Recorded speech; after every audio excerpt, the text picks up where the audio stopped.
Ian Rapoport breaking the news this morning, as he does. He always knows what's going on ahead of everybody else.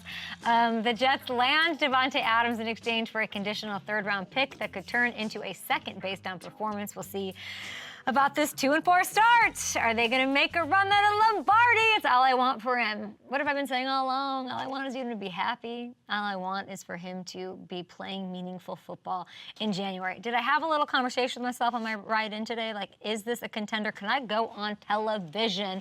MSG Network, New Yorkers, good morning. Fun time for you these days, especially this morning. FanDuel TV, can I go and say this is a contender and really mean it? And no, yes.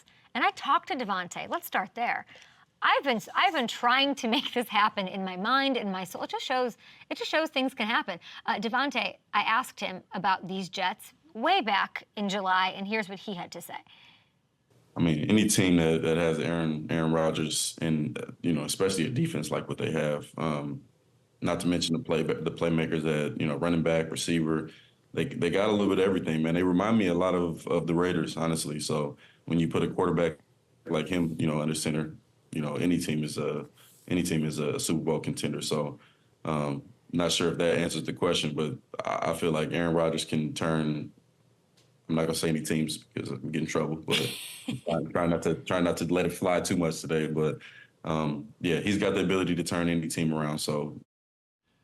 Now, did that mean turn any team around when they're 2-4, or any team around over a course of years, or whatever?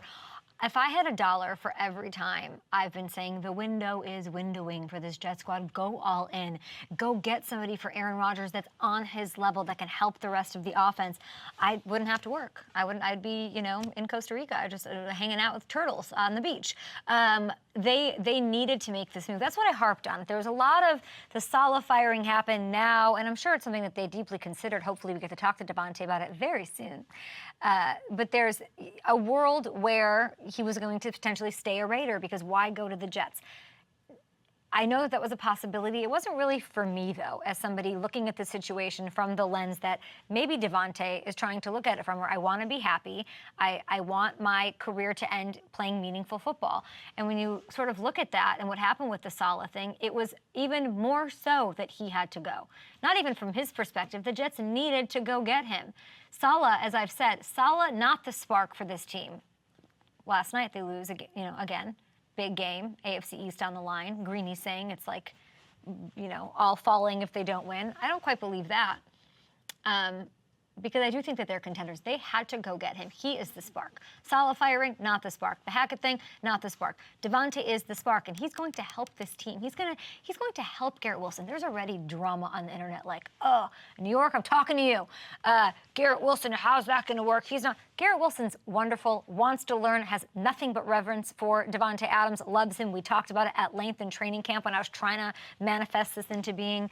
Last night you saw this 2-4 record, and you're hearing Davante's words there. Aaron Rodgers can turn anything around. Peyton Manning, legend, coming on our show, saying, I'm not panicking. This is two losses ago, but not panicking because Aaron Rodgers can turn it around. The Jets are still a game back of the wild card spot in an AFC that has seen, and I've been saying this has been my excuse for the Bengals too, a bunch of teams are starting slow, okay? I don't think this is a case of too little, too late yet, especially after some of the positive signs that we did see even just last night.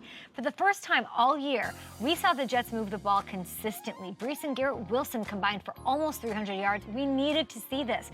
The penalties, the sloppiness, sure, that has to get cleaned up. Aaron talked about that at length in that gorgeous suit he was wearing, but you are crazy if you don't think Davante is going to fix the red zone issues and take this offense to the next level.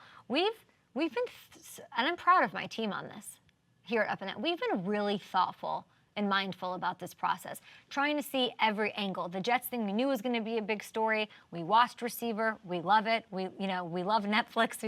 We were sort of keeping tabs on this. And so I want Davante to be happy.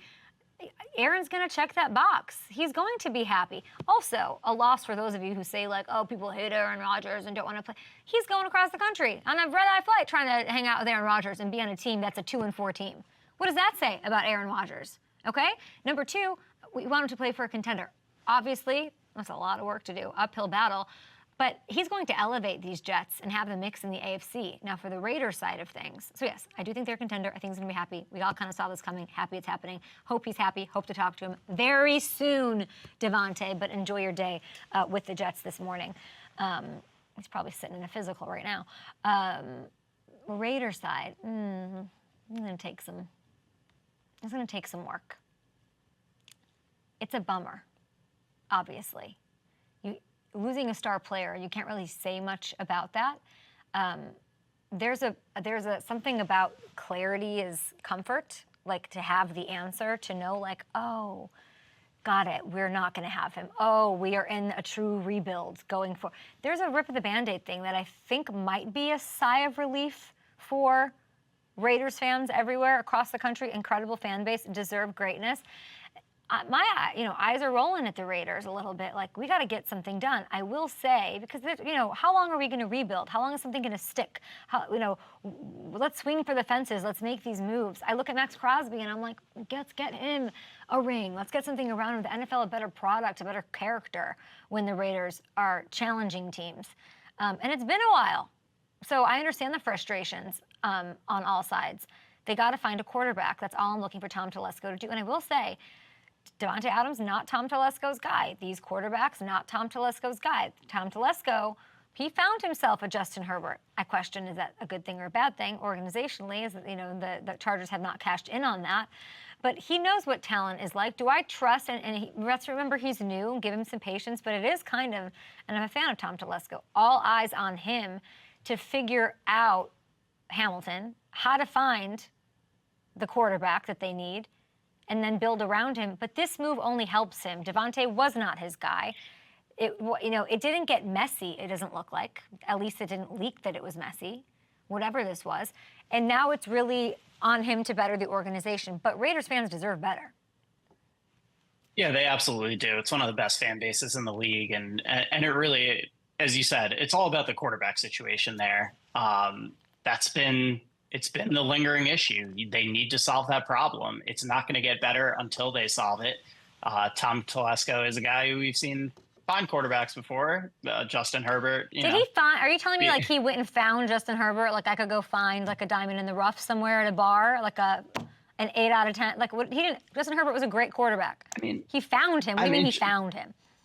He drafted him. It wasn't like Justin Herbert. Justin Herbert was not. Yeah, Justin Herbert was not considered, on the level of quarterback that he's been at so far in the NFL. He wasn't a top prospect being talked about the way that Joe Burrow and Tua were. We were hearing all this stuff. Oh, he can't be a leader. He's too quiet. Yeah. It was the system at Oregon, all that stuff, and he believed in him and drafted him very highly. So.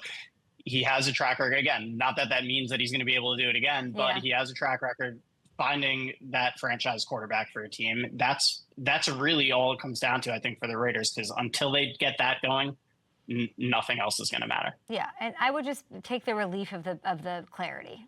You have clarity. It's not lingering. Like we heard, our friend Marcel Reese, him saying this is going to take weeks. You saw my reaction on television when he said that. Yeah. I said, absolutely not. Nobody wants that. Nobody wants any.